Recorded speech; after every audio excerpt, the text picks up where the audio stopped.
Good evening, everyone. It's Necro Thursday. How's everyone doing? How are you doing, Mike? I'm well. I am now 50 years old. Happy birthday.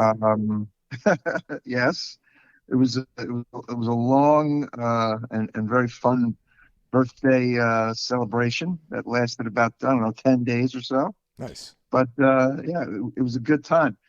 Um, Tomorrow is August 1st already, which I cannot believe. And it's my first August in my 50s, Michael. How about that?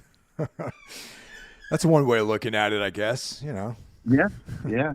But yeah, things are good. Went and saw a show last night with Stella. The Greek legends Varathron played at what do you call it? Brooklyn Meadows in beautiful Brooklyn, USA, and they were really great, man. Great fucking band. Love the atmospheric Greek black metal, Mike. I lose track of all these places, man. Hmm. There's so many. There's so many clubs. There's a lot of shows. It's been a very fun, you know, action-packed show kind of thing going on in New York. I feel like there's a show every night almost. It's pretty fucking crazy. Yeah, definitely, man. And yeah, tons of stuff going on. Summer is in full effect. Yep. I got to be honest, I'm not a big summer guy. I'm looking forward to the Mm. fall. Yeah, I love the summer. I really do. But for the past week and change, whatever, it's been like brutally hot in New York City, and then it kind of changed like yesterday. The weather, and today it's pretty nice. But before that, it was like every day it was almost well into the 90s, and yeah, I guess that can suck. Yeah, that can Yeah. suck. I mean, as I'm not fun as that is. definitely not Mm. a fan. I like the weather when it's more crisp, the Mm. frost on the pumpkin. Like that's more my style. Frost on a pumpkin. That's post Halloween. Yeah. But Frost on a Pumpkin, that sounds like a very bad goth song. That sounds like that. That's the title of a very lackluster goth song. But yeah, I have a funny feeling before we know it, summer will be over. So I don't want to shit on the summer just yet. Got another, month and change, uh, to go. So yeah, man, I haven't been watching a whole hell of a lot except for like the movies we do per episode. And then, of course, I've been watching The Righteous Gemstones. Have you been watching that? Yes, that actually has been my Sunday night Hmm. thing. I do that with my Yeah. girlfriend, and we make dinner. We watch the previous episode, and then we watch the new episode. Yeah, I didn't watch the finale, which I believe was last night. So I'm going to watch that tonight. Um, I felt like it really picked up steam in the last kind of few episodes. I don't know if I was floored by this season as a whole. I enjoyed it, don't get me wrong, but it has been quite good. But the last two episodes I thought have been very good. There's been a lot of dramatic stuff happening in this past season. Yes, that's what's made it cool. Something else I've been watching on the old HBO or Max, if you will, is Last Call, when a serial killer stalked queer New York. Have you checked that out? That definitely piqued my interest. I haven't seen any of the episodes yet, though. Yeah, it's four episodes. The last one was on last night. I'm going to watch that and Gemstones tonight. It's really good. It definitely in the wheelhouse if you're a fan of obviously true crime and serial killers, but also if you're a fan of like 70s New York, or it doesn't really fit into the cruising level. Like it doesn't have like that aspect per se to it, but it's almost like this could be what might have influenced like Freakin said he kept reading about gay men going missing and gay men being killed back then, and that's literally what this is about. These three or four killings in particular. So this might have been one of the many horrific things going on back then that could have influenced Freakin. Yeah, I saw like it came up and I was like, man, this looks pretty interesting. I just haven't had a chance to check it out yet. Yeah, yeah, definitely check it out. It's good. It's 4 hour long episodes. Yeah, recommended for you listeners out there as well. Over the weekend, we attempted to do I talked a little bit about this with Jeff, a John Carpenter sort of Mm, review, mhm. but only made it to the Thing, um, Prince of Darkness, Uh, and At the Mouth of Madness. oh, okay. Yeah, I need to see Mouth of Madness again, man. It's been ooh, ages. yeah, it's definitely probably one of my favorite movies that Mm. Carpenter's done. It's got like isn't there like some really like fucking good horror like horrific scenes in that movie? Like I'm trying to remember like some specific set pieces about it that kind of made it stand out. Yeah, there's some trippy stuff in there. It has like a Yeah. weird, kind of like a cosmic horror, weird fiction vibe to it, but Hmm. by way, it also has like kind of a Stephen King feel at times because it's about a writer, Yes. you know, Yes. Uh-huh. and it has Okay. the outstanding Sam Neill is in it, of course. He's great. Gotta love Sam Neill. Yeah, Yes. no, he's awesome. Yeah, he's one of the best. And yeah, so that's I haven't been watching much. I don't know. Time just seems to go these days, man. I just been working, and I got really busy at work, and Mm. just time just seems to go. Been trying to stay up to date on the podcast, and actually, yeah, I got actually had some logistical errors, logistical issues on over at Everything Went Black, and I had to miss a week. So yeah. Yes. I saw that. Everyone was concerned. How dare you miss a week? No. It happens, man. I was gonna do like a From the Vault.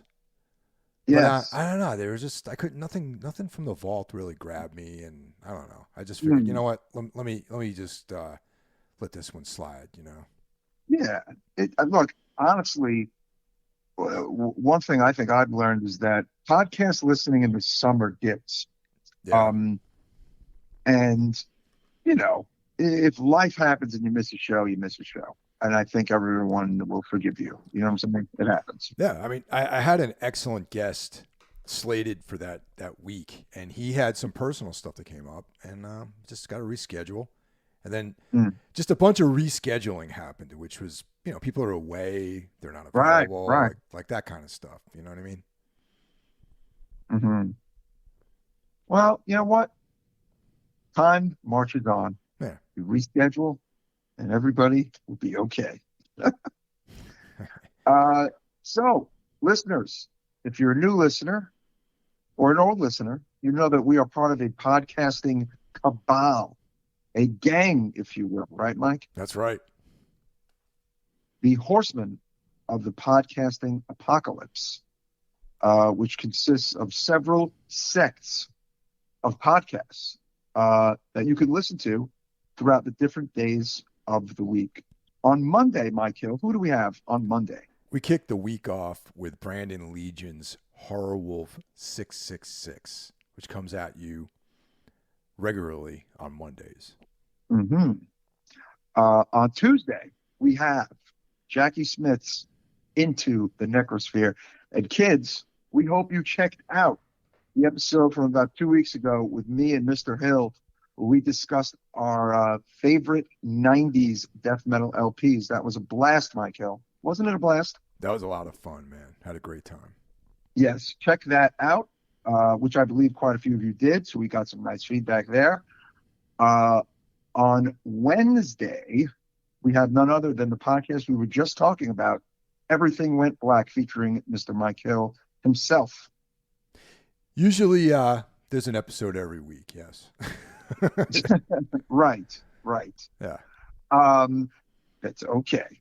On Thursday, you're listening to it right now. It's the Necromaniacs podcast, the greatest horror podcast in the world, hitting 10 years coming next February, kids. How about that? Man, time Coming to you flies. on Friday, it is Break the Apocalypse podcast with my very own brother, Mr. John Draper. while they have not changed the name just yet, they have changed the format, and they pretty much just talk about movies, television, and pop culture now, which is just fine, Mike, you know? Yeah, no, it's great. I do not believe that they should change the name. That's my opinion. Yes, yes. Um, they're doing a fine job over there. On Saturday, well, you have a Saturday off. You can go see the sights, go to a park, read a book, watch some movies. But on Sunday, we have Carl Hakara's very own Soul Knox podcast. And those are your horsemen of the podcast apocalypse. Right, Mike? That's it. An elite group. And that was a motorcycle that just flew past my window. I don't know if you heard that. But yeah, support all of our fellow podcasting brethren, everybody. And we got the Necro Phone, but I think just maybe because of the day that we're recording this, we don't have any voicemails this week for this episode at least. It's okay. They kind of, they come in, they come out. It happens. Well, why don't you shoot them the number anyway, Michael, for next time? So if you want to give us a shout, tell us what's up, say hello, maybe give us a recommendation of a movie that you want to hear us talk about. Because we actually last week, that was a movie directly from the voicemails, the Wailing. That's right. Yeah. You can hit us up at 908-913-0782. 908-913-0782. The Necro Phone. Yeah. Tell us what you're liking, what you're not liking, what you want us to talk about, maybe something you heard us talk about that you enjoyed, all that good stuff. But please be polite. That's all we ask. Be polite. I got to say, everyone's been real cool. Let's let voicemails. Yes, totally. We have not gotten any maniacs, quote unquote, but only the good kind of maniacs we've gotten so far, right, Mike? That's right. That's right. The Necromaniacs. Tonight we're going back to the 70s. What I have said many, many, many times over on this program is, for me, the greatest decade for horror. And in my opinion, tonight, well, we've got another movie that just kind of proves my theory to be true, because I rather enjoyed this film. Mike, what about you? I've been wanting to do this one for a while, and actually, Carl over at Soul Knox kind of reminded me of this movie, and this is something that was on my radar, and I thought you and I would enjoy this one, so that's why we're doing it.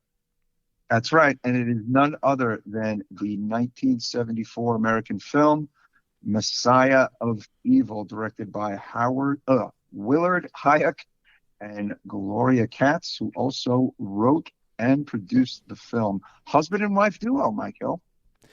Yeah, that's. They also went on to do some other pretty notable work later on in their career. They sure did. Howard the Duck, Indiana Jones, and Gloria Katz herself is credited with being one of the key behind-the-scenes figures in the Star Wars world, because she really helped Lucas with the scripts. How about that? Yeah, I mean, this is actually a really well-written film, if you ask me. So, yeah, talented folks. And, this was their first affair, though, a tiny bit of backstory about this movie. Apparently, a producer friend of theirs, was going to give them some money to make a film, but the stipulation was that it had to be a horror film. And this is what they came up with. How about that, Mike? I think, well, we'll get into actual thoughts on it, but that's I'm glad someone gave money to make this movie. Oh yeah, yeah.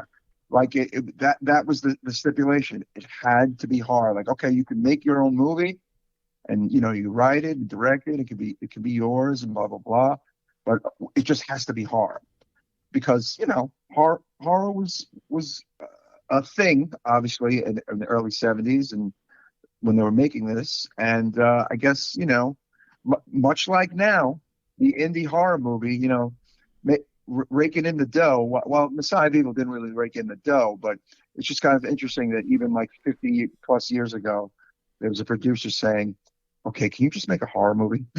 You know? Well, this came out December 11th, 1974, in Paris, Texas, specifically. So that indicates to me that this was a drive-in movie, possibly. Yeah, it had to be. And honestly, this is another one of those movies that, while while its actual title is Messiah of Evil, it had several other names as it was released theatrically, such as Dead People, Night of the Damned, Revenge of the Screaming Dead, and believe it or not, Return of the Living Dead. Michael. Yeah, that's definitely a precursor to another movie, actually, that we both are fond of. Mm. But apparently George Romero was not happy about that Return of the Living Dead name at the time, and inquired. But Messiah of Evil to me is the best name for this movie. Would you agree? Yeah, no, definitely. It works. I quite like Dead People, too. Dead People. I know, right? Dead People. It's a very death metal, title though. Dead Yeah. People. It could be the name of the next Cannibal Corpse album. Just Dead People. The 90 minutes, right in the slot on that feature length, Hmm. and cast. I actually a lot of these actors and actresses I've never seen them before. No, me neither. Very attractive female cast in this movie. I don't know if that caught your eye, Mikel. Oh yeah, definitely. This movie looks like all Europeans actually, but it's an American film. Yeah, the beginning in particular is like 100% giallo. Like, right? Isn't it? Like the very interesting beginning. And wouldn't you know, the victim in the very beginning of the movie, oddly enough, is director Walter Hill of The Warriors, 48 Hours, etc. Yeah. That's who that was. How about that? Let's run down the rest of the cast just to give everyone credit Sure. here. So we got Mariana Hill as Arletty, who could be considered the main character of this. Yes. Michael Greer as Tom. Joy Bang as Tony. Mm-hmm. That's a great name, Joy Bang. Way back. Yes, that is a rather fun name, I have to say. Anitra Ford as Laura. Mhm. Royal Dano as Joseph Lang. Alicia Cook Jr. as Charlie. Or maybe Alicia. Charles Mhm. Deer Cop as the gas tenant. Mhm. Benny Robinson as the albino trucker. And of course, Walter Hill as the stabbing victim in the prologue. Yeah, that's really interesting. I definitely, did not recognize him. Obviously, he was a very young man at the time of this movie, and it's before he started banging out movies. So, as a director, how about that? Yeah. Although this movie is, a California affair, I mean, it seems like it could have easily been somewhere in Europe. It could have been Italy for all, like, especially in those beginning scenes, and just the overall vibe of the movie itself is super, Euro horror, and even like the colors at one point, it's like it brought to mind like Suspiria. Like, even though this is like several years before Suspiria, um, I don't know. I'm wondering, and again, I do not know because I watched this on Shutter. I did not watch it on, like a Blu-ray or anything. So I don't know if European horror was an inspiration for this at all, Michael. I'd be really interested to get that Blu-ray as well because, back then, culture didn't travel as quickly as it does today. You know what I mean? For Right. example, now a movie comes out, you could download it and watch it or, rent it across the globe. And since this came out in 1974, Hmm. like, I wonder if some of the Italians might have seen this film or vice versa and been influenced by it. You know what I mean? It's really hard to Yeah, pinpoint that timeline. It is. It is. I mean, this is by 74. The first three Argentos have all come out, and they've all come out in America. So, I mean, there's that. So, is it possible that Willard and Gloria saw some of the Argento movies? Maybe. I mean, who knows? But the thing is, it could just be coincidental. This movie, aside from having this European flair to it, also to me has the of its time American vibe. Mike and I were texting, and I was like, this movie pairs very well with Dead and Buried. And I mean, if you see the movie, you would probably definitely agree that they're kind of like kindred spirits, right? Oh, for sure. I mean, the fact that it's on, takes place in a coastal town, it has that kind of, Mhm. beach vibe to it. Yes, and also we'll call them the creatures. It's like they're this zombie vampire hybrid in a way, right? Yeah, yeah, definitely. It's not very clear cut like a Romero. Well, they're zombies, or a clear cut. It's a vampire movie. They're kind of like a little bit of both in this weird way. They're very This movie unique, also very brought to unique. mind, yeah, like this movie also brought to mind the Beyond for me at times, and just a little bit of just Fulci's at his best in general. I mean, just again, but it kind of predates that some of those movies, so it's just really strange. Um, and what's even more interesting is that once Willard Huyck and Gloria Katz started really making their moves in Hollywood and doing successful fare, or at least more popular fare, they kind of felt this movie was a piece of crap. Like, Yeah, I'd have to strongly disagree with that. yeah, they came around though. I think when in the DVD boom, when more people started seeing this movie, period, in like the 2000s, due to the DVD and later the Blu-ray, uh, the public opinion on this kind of changed a bit, and a lot of horror reviewers really kind of revere this film as a great unsung horror film, and we'll get to that at the end. Um, and but I guess I could see if you've kind of started dipping your toes in Star Wars and Indiana Jones, and you look back at this, you're probably like, ooh. I mean, I can see that, at least.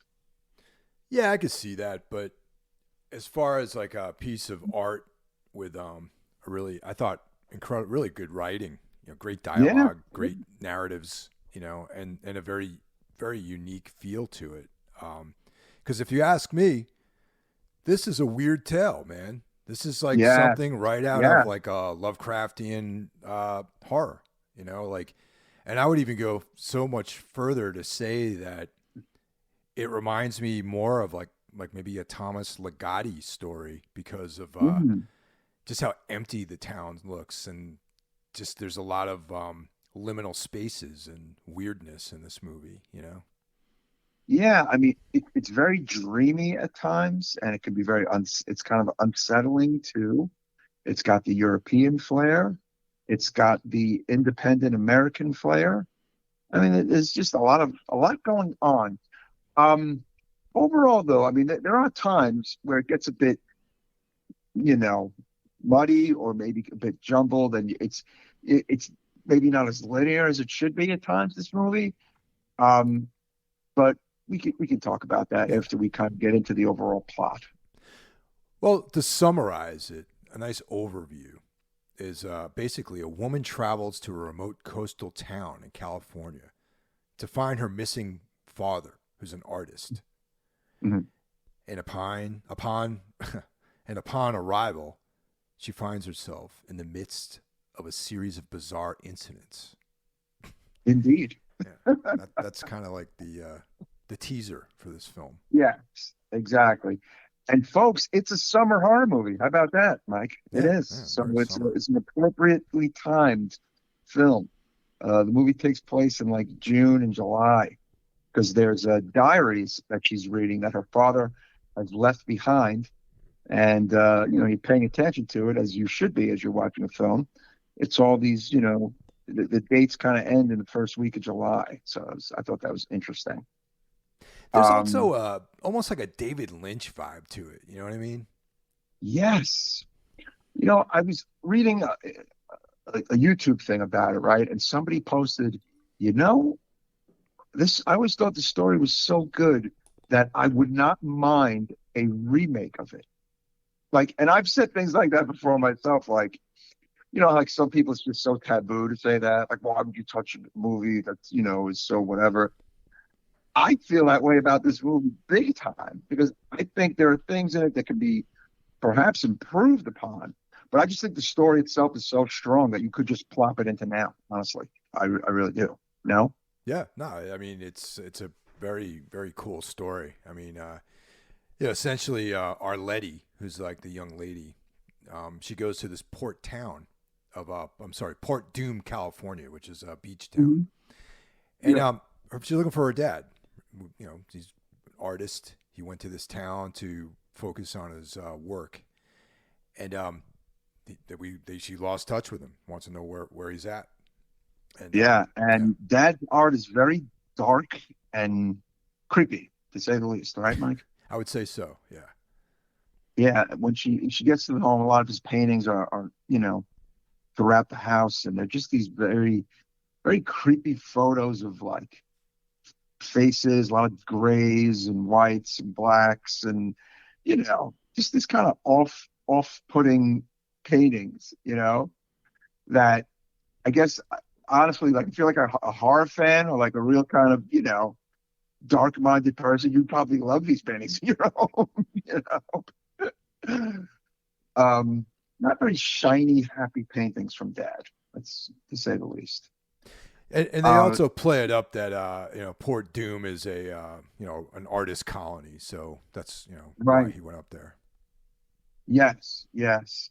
Um, yeah, the one thing that was really strange was that opening sequence of the little girl with the razor killing, a young Walter Hill, basically. They don't go back to that. Like No, it's no, like, exactly. That just sort of yeah, happens, and they never it just address it again. happens, Yeah, right? yeah, But it's super giallo, super giallo. And as a matter of fact, to me, like up to a certain point, a good portion of the movie has giallo vibes from like an aesthetic sense and a little bit of the plot sense. Um, yeah. there's not a murderer on the loose per se, and there's not, but there is a missing person, so to speak, who is the father. So it has some of those traits. Um, so she's in town during the day and she goes into an art gallery and she asks, if they knew her father or whatever. And the gallery owner is really kind of weird. And he isn't saying he doesn't have any of her paintings, he doesn't sell them, and no one comes in to look to buy his work and blah blah blah. Like kind of very dismissive. And then there was that old blind woman who was super creepy, right? Who like read her face or whatever. Yeah. Um, you know, and she comes across this guy Tom, played by actor Michael Greer, and his two companions, female companions, Tony and Laura.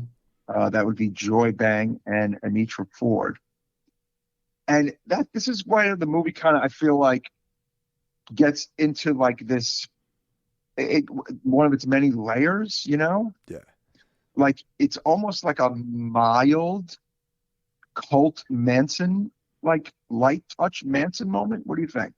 Well, it wasn't clear to me initially what Tom's deal was. At first I Right. thought he was a pimp. I mean, these are like his like women, that he was Hmm. working with, so to speak.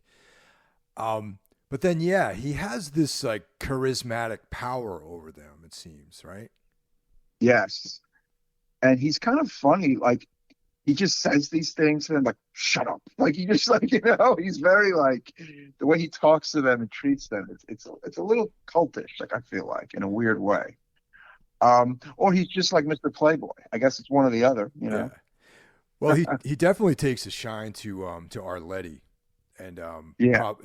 has designs on bringing her into the fold. And what I found interesting that you brought up Manson was he was explaining to her that he was from Portugal, right? But Mm, his background story varies from what he told her, and one of the women is like, "Oh, I thought your family owned like this right. castle." So it's like that Manson thing where Manson has like five, like 100 different backgrounds of where he's from and what his real name is and that kind of thing. Mm, no, that's true. That's true.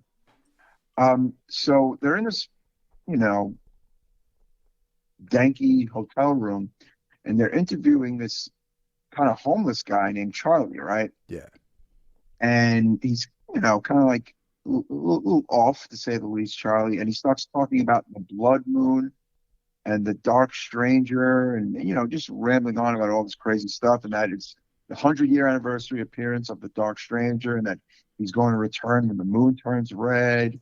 And you just kind of laying the tracks down, huh? For what's to come with that scene. I feel like, right?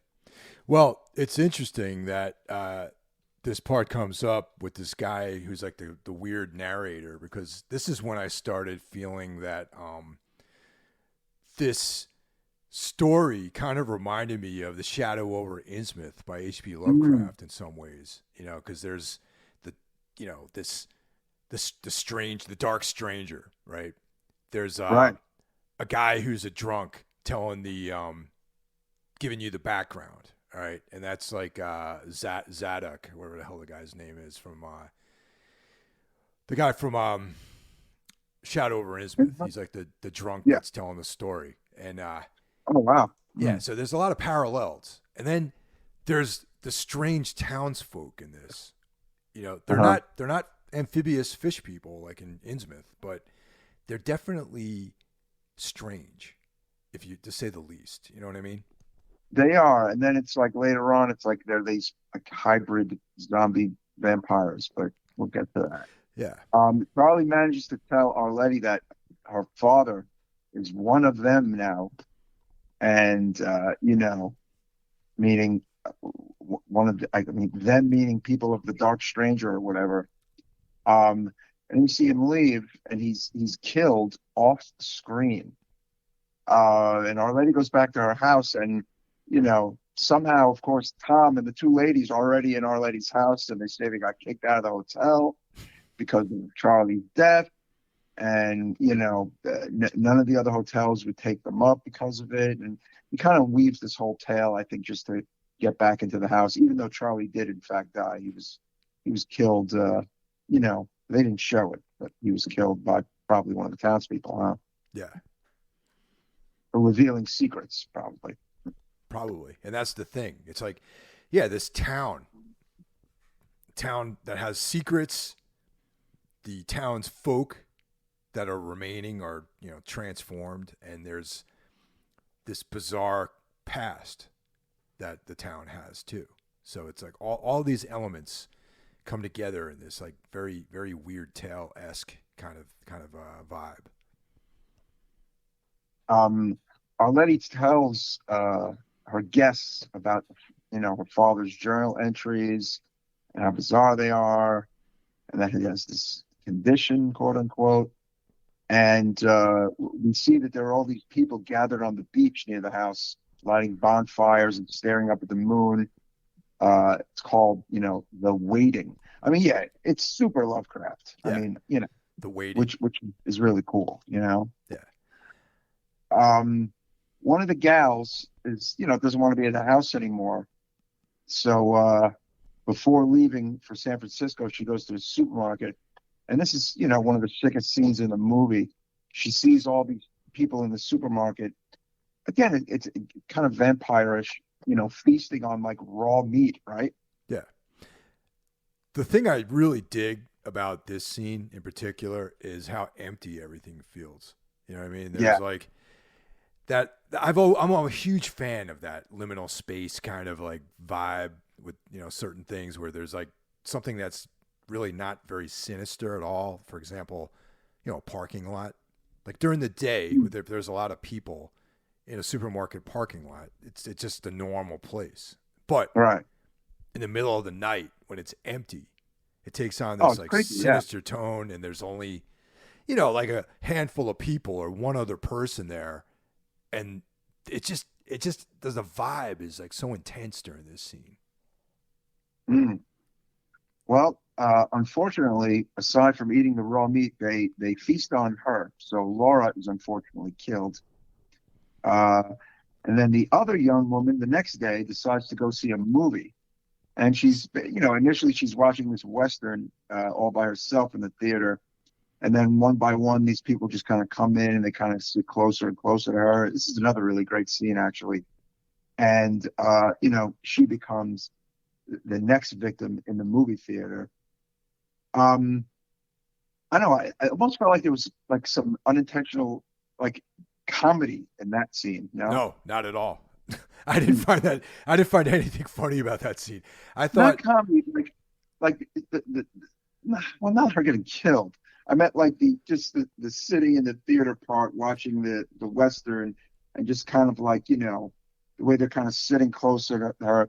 What I found funny was how oblivious she was. That's what I I found funny. Like, you know, I I couldn't mean, I couldn't disagree with you more on that, man. Honestly, I mean, I'm talking. This is like very very subjective here, but that scene was the thing of nightmares, if you ask me. mm, I I interesting. I, I had so much anxiety watching that scene, and I was like, Mm, maybe go back to my late night movie viewing back at the Menlo Park, AMC, where there was like mm, two other people in the theater, and like just like being alone in a dark place. mm, You think about the surrounding emptiness of the town and the streets, and then suddenly more and more people start coming in, and why? The movie already started, and then they start sitting closer and closer to you, and it's once mm. again it's that idea of something totally safe and normal somehow slowly transitioning into something terrifying. Right, right. Um, I read somewhere that there's much like the Romero movies of the 70s. There's this take on 70s consumerism that might also be prevalent in this movie as well. Did you get that at all? No, I didn't get that. Yeah. Interesting. And I Yeah. could see Romero, but also this, I mean, I got to be honest, like the creatures, I'm not even going to call them zombies. Like Yeah. I don't know.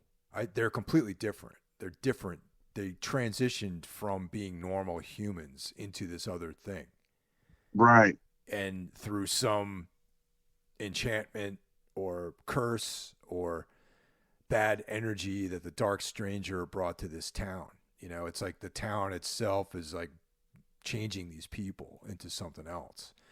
And it's not like there's a virus or they got bit by a zombie or whatever. It's a Mm. totally different type of thing. And it's like I said, way more in that weird fiction realm where everything's just off and weird and strange, and there's like strange explanations for things. The moon and the dark stranger and like all that kind of stuff. And also the very beginning scene of like her kind of dialogue at the beginning is super creepy. Remember that? Like Oh, the yeah, stuff that the she's like there. the voiceovers, like the readings in the diary, all that stuff is so well written and so well Mm. done, and has that same type of prose that you would read in Lovecraft or Clark Ashton Smith or like a Thomas Ligotti short story. Very, very good. Very good. So did you like overall all of the voiceovers in this movie? I loved it personally for You me. did. Yeah. Okay. I'm big. I'm Because some big on people that kind think of it might stuff. have been a better movie without the voiceovers, actually. I've heard some people say that. Yeah. I mean, Hmm. to each his own. But for me, I like dialogue. I like that kind of Okay. like purple prose like Right. dialogue.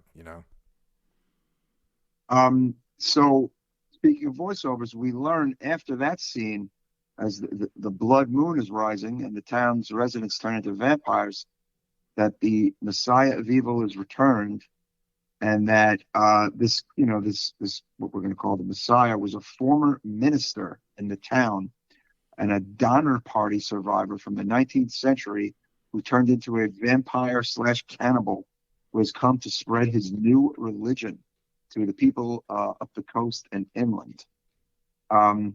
Yeah, I mean, it totally got the Lovecraft vibes to it. But overall, I just think it's kind of like this really cool plot. I mean, no, I mean, over for a horror movie. Yeah, no, Here, I mean, and that's why I like it so much because it's definitely, like I said, it's a weird tale. Like even the stranger coming to town to spread his his religion, his evil religion. It's like exactly like in Shadow over Innsmouth. There's like the yeah. Dagon cult, the esoteric order of Dagon and all that, and just it's great. I love it. So Tom, who again, not really sure if he's the hero, anti-hero, or villain, at this point, sees policemen go up to the swarm of vampires, firing their guns at them. One of the cops begins to bleed, causing his partner to shoot him and flee. And undaunted, the undead cop shoots his former ally, and then the other vampires go to feed on that cop. That was an interesting scene. Tom makes his way back to the house, and Arletty is there. She's kind of freaking out, and she's really cold. And as he's talking to her, this is a pretty sick scene. He finds a bug crawling around in her mouth. And then she goes to a sink and vomits up a bunch of like bugs and worms. I thought that was pretty cool, huh? Yeah, definitely. And yeah, you never really know what's up with Tom. What his angle is. Exactly. Yeah. And while Tom was gone, Our Lady is finally visited by her father, who, warns her not to follow him and begs her to leave the town and tell the whole world about what's going on at Point Dune. And this is a really fucked up scene. He attacks her, giving in to his vampiric urges, and she stabs him with garden shears before burning him alive, Michael. Yeah. And yeah, there's a bunch of scenes, like a bunch of the scene has him putting the paint on himself, right? Just really like, almost like Last House on Dead End Street vibes, no? Oh yeah, that's a good reference. I could see that. Yes. It gets a little kind of off the rails in this particular scene, right? She stabs Tom in her fit of rage with the shears as well, but then they kind of run off into the night and the vampires start following them. They get onto the ocean and swim, but Tom drowns. Tom is fucking useless, by the way. God damn it. But Arletty manages to survive and is captured by the townspeople, and instead of killing her, they set her free under the condition that she spread the word of the religious movement throughout California and beyond, which causes her to be locked up in an asylum. And each day she sits by the sun painting, awaiting the Messiah and his followers to come and take her away. And again, it kind of ends as it begins with her repeating some of those really kind of haunting, creepy lines at the beginning of the movie. Again, I don't know, I got total vibes of like, the Beyond for that ending in a good way, right? Yeah, I mean, and the Beyond is very Lovecraftian too. Yes, it is. Yeah, totally. Yeah. I don't know. I feel like, not that the movie was unfinished, but I feel like there might have been more that they wanted to do with the plot, But it didn't make me not like the movie. I actually love the movie. But I feel like there might have been a little more there, especially with the Tom character. You know what I'm saying? Because apparently he is in that flashback sequence. That is the same actor playing the Dark Stranger, Michael Greer, And then sure enough, according to Wikipedia, he said in an interview while promoting the film that he was in, The Gay Deceivers, Michael Greer, that he's going to be in this horror movie where he's playing the devil's son called Messiah of Evil. How about that? Interesting. So that's what I'm saying. Like, I feel like maybe there was more on a script or somewhere, or maybe they just ran out of like time or money or resources. Interesting, right? Well, not knowing any of that background that you just laid out there, Mhm. I don't have a problem with the completeness of the movie. Honestly, I think that maybe some of the characters, like Tom, could be developed more. Like he is, you kind of question: is he there specifically to provide bodies? Like with the two young ladies that were killed, and his own death, Mhm. or Right. was there a deeper purpose of him within the narrative of the story? So that's the one loose end that I feel like was never really, that could have been utilized better. But the story itself, I think, is brilliant. I think even at the end, where Arletty is, in an insane asylum, and it's like very much like a character right out of a Poe or Lovecraft story, where they're driven insane by what happened, and the Mm. townspeople, you know, let her survive in order to spread the word of this ancient evil religion. That's like very much within the wheelhouse of a story that I think would be really cool. I agree. Yeah. Um, so famed, film reviewer and writer Kim Newman considered this film to be a neglected, surreal horror film. And the interesting thing that he said about this movie is that it's a part of an era of horror films called the American Nightmare. This is a phrase I've actually heard before. Yeah. It's an era starting with Night of the Living Dead in '68 and ending with Dawn of the Dead in '78, where the writers, directors started their own film projects and went in search of business partners and shady distributors to distribute the films. That sounds like a little movie called Texas Chainsaw Massacre. The films had commercial value, but the creators managed to express their personal concerns within the framework of the genre. He places Messiah among one of the one-off oddities produced in this era. Um, and, this predates like the 1980s boom of like your Friday the 13th and Nightmare on Elm Streets, which began to dominate the genre. And honestly, the era of the American Nightmare to me produced, I mean, fucking amazing horror films. We talked about Dead and Buried. I mean, look, '68 to '78 is a ridiculously great decade for horror in America, as a whole. Another movie that I think is like a cousin to this movie, Mike, could also be Death Dream. Yeah. Yeah. Absolutely. Yeah. I mean, what you said, man. All these '70s films, like I like I like a nice slasher movie from the '80s, Sure, yeah. but I prefer the type of films that were made in the '70s, and that goes even with Halloween, which the, for arguably one of the first slasher films, but the Halloween film in and of itself as a standalone movie, I think fits separate, from the other things that came out Yeah, afterwards. it's a part. It's almost to me. It's a if it's '78 and it is, it's a part of this in the fact that it's done. It was done independently, like written and directed by young people with ideas. You know what I'm saying? Like it's. I would put it as a part of this. Yeah. Oh, and another trait would be of the quote unquote nightmare era films is that they portray dreamlike psychedelic scenes in an eerie, unsettling atmosphere, as a lot of these films definitely do. Another movie which I own that I've never seen, which apparently is also part of this canon, is Lamora from 1975. You've ever seen that movie? No, I haven't actually. Yeah, it's also called Lamora, A Child's Tale of the Supernatural. I have it on DVD, and it was Synapse put it out a while ago, and I'm not even sure if there is a Blu-ray. There might be. Listeners are going to keep me honest on that. But and then one more example would be Let's Scare Jessica to Death from 1971.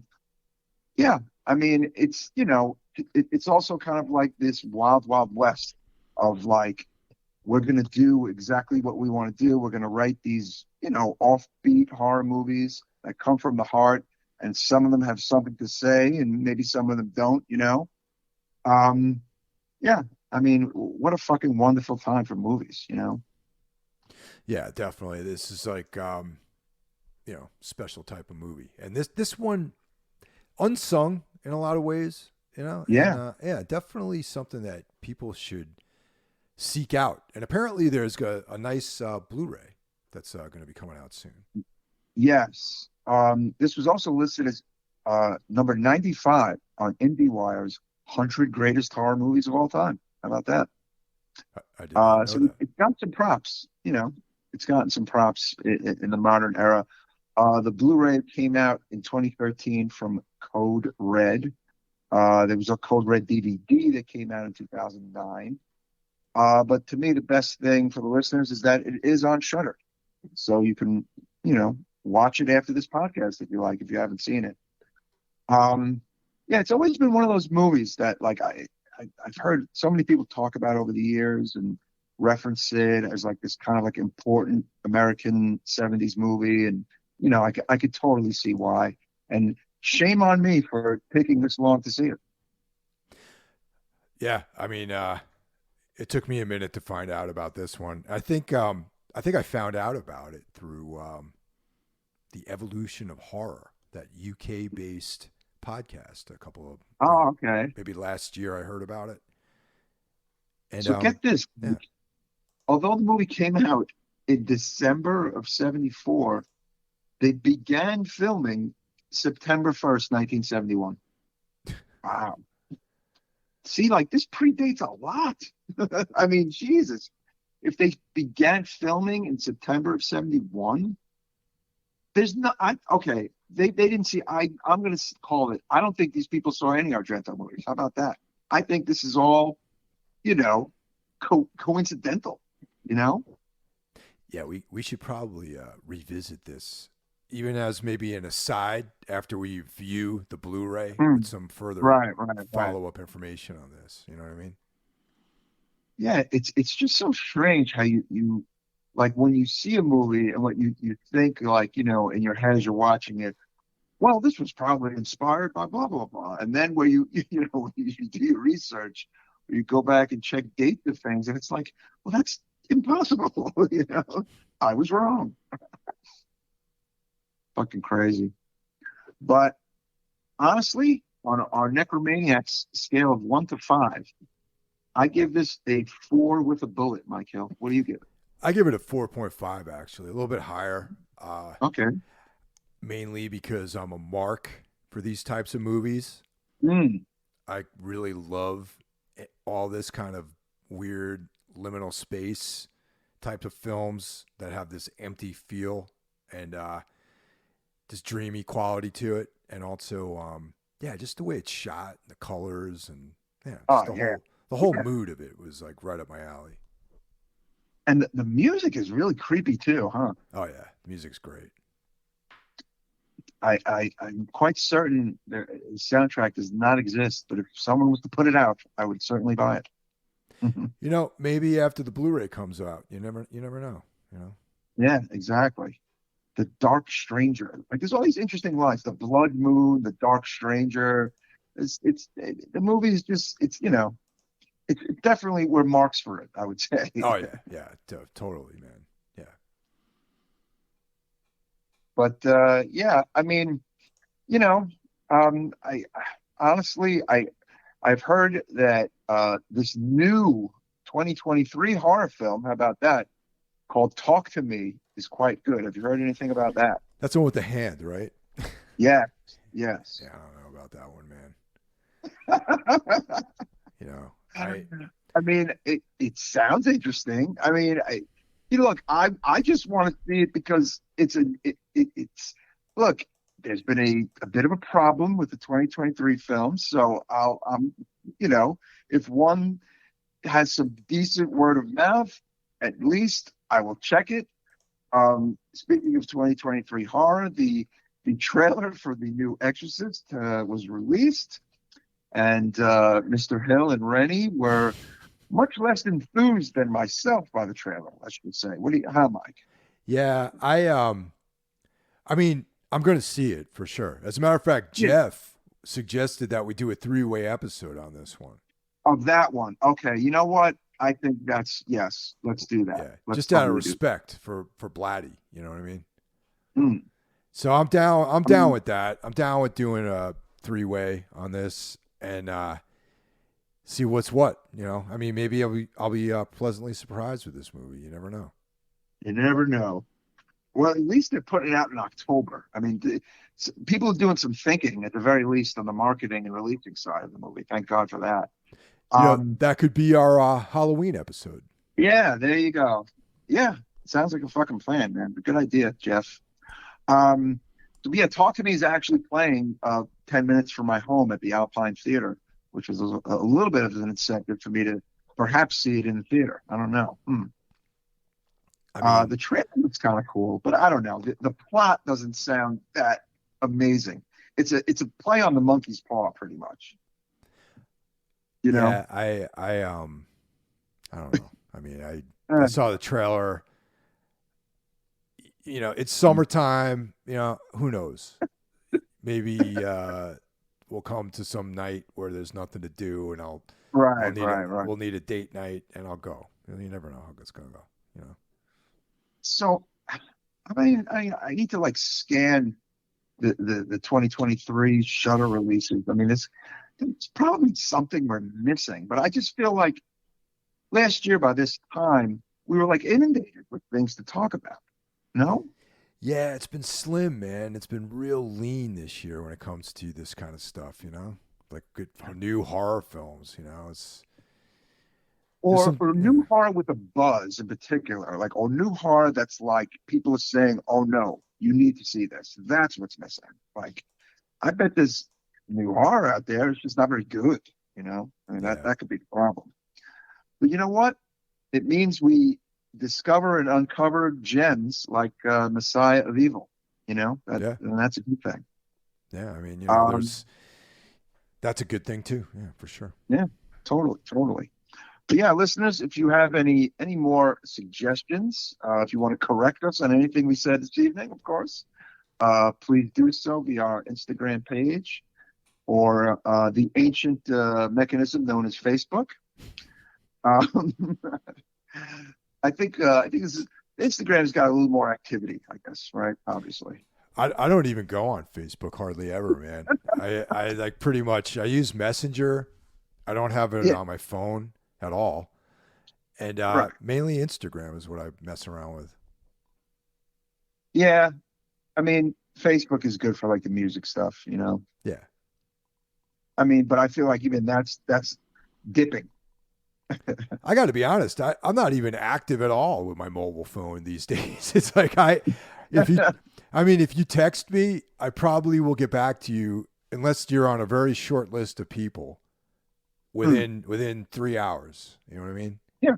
Like there's a couple people that I text back like right away. Like my girlfriend texts me, like I have a special ring for her right away. You know, I get back to her right away. Guys, you know, you guys, podcast guys, you know, the guys in my band, and that's about it. My mom never texts me. She calls me on the phone, and then right, same here. You know? An actual phone call from mom, exactly. And that's it. Like, I just don't like looking at my phone anymore. You know? Yeah, I get that. I mean, also in like summer or like when it's nice out, that's kind of the last thing you want to do is look at your phone, right? I mean, it's, you know, you want to enjoy the surroundings, right? Yeah, totally. You know, and it's like, and you know, it's a little bit much with all these. Now there's threads. You know, there's like. Yeah, I am not joining threads. It's not happening. So yeah, I have Facebook and Instagram. That's enough. I have to I'm not really. on Twitter. Nah, I mean, technically I'm on Twitter, but I never use it. You know what I mean? Like actively. But I set aside certain times of the day to look at things, you know, and that's it. Yeah. And then I just got to do something else. I just can't be on my phone 24/7, you know? No bueno. All right. That was another episode of Necromaniacs podcast. We will see you next Thursday with a brand new episode. And we thank you for your support, right, Mike? We thank you guys all. and really appreciate it. And definitely, hit us up. I might not respond to you right away, but but but I will definitely respond to you, as everyone knows who has reached out to me on all the various channels. I definitely get back to you. So take care. Exactly. All right, guys, take All care. right. Take care, everybody. Bye bye.